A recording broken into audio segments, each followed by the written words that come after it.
This is the Kitchen Table War Story Series, ground zero for the legendary tales of the mineral space.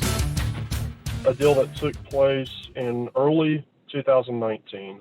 On this particular one, we had a deal come in that was a friend of mine, a very close friend, and he was wanting to know if ES3 could help a guy that he knows out with trying to settle up the estate of his mother who had just passed away. And so I said, sure, send it over. I'll look at it. Happy to help, especially when it's a Midland County deal. Yeah, and so we're looking at this deal, and hey, I like it.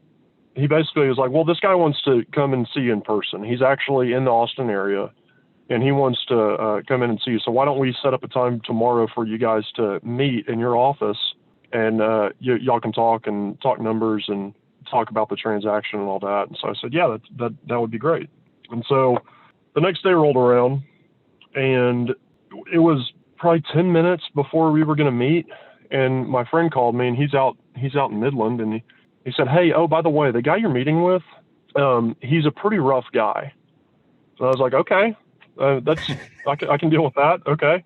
He's like, well, no, I mean, you need to understand his family is, they kind of have a history. It's like, okay, well, what kind of history? And he's like, well, if you get a chance, watch the documentary Blood and Money on Horseshoe Bay.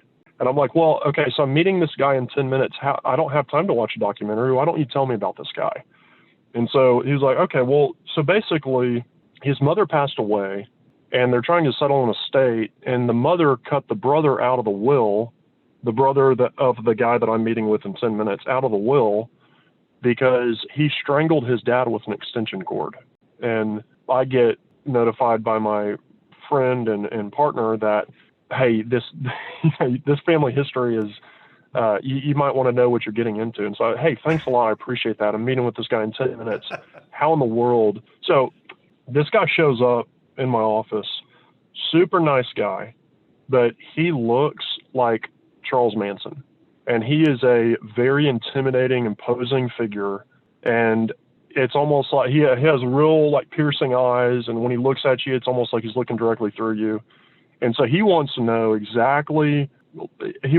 how private we are in our dealings. And I could get the hint that the brother who's now on probation, which he's not telling me anything about this, but I know about it because my friend told me about it 10 minutes ago, is the brother's on probation, and he's going to be thinking that he's entitled to a portion of these minerals when it was the mother's wish to basically cut him out of the will because, I mean, obviously he killed the dad.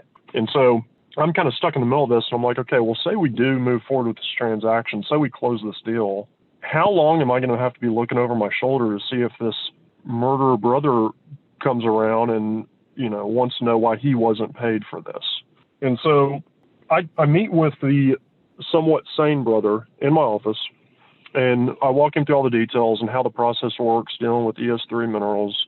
A couple of days go by, and I'm like, hey, what do you think? I call him back and try to get his take on what he wants to do, and he says, well, I want to meet you again. And he's like, well, meet me at the Starbucks, and I had already given him the contract, given him the paperwork, given him all the deeds and the deed and everything, and he's got everything he needs. So he shows up at Starbucks and asks me a couple of last questions, and the whole time I'm just intimidated by the fact that the whole family, like some of the stories, like the brother who is on probation ended up sleeping with the guy that I'm talking to's wife.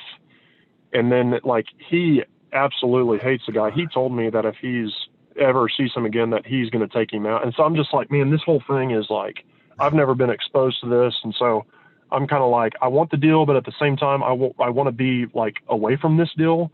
And so it's kind of a interesting dichotomy, but I end up getting him to sign there at Starbucks, and I'm in the vehicle going back home and I've got the documents with me, and I'm at a red light, and I call my buddy. I'm like, dude, this whole deal, this whole family, after some of the stories he told me, is like absolutely insane.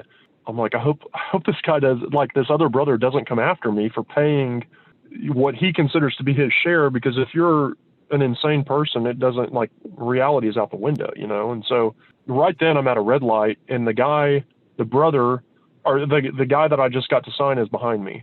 And I'm talking with my friend, and He gets out of his car and he is running up to my window, and just picture like a long-haired Charlie Manson looking guy with a handlebar mustache, really skinny, but really, really intense, running after you. And then you see it in your rearview mirror. And I'm just like, man, I don't know whether to run this red light or roll down my window and see what he wants.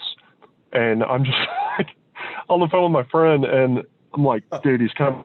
I think he's going to like shoot me or something. And so he knocks on the window. I roll the window down. And he's like, hey, you forgot your pen.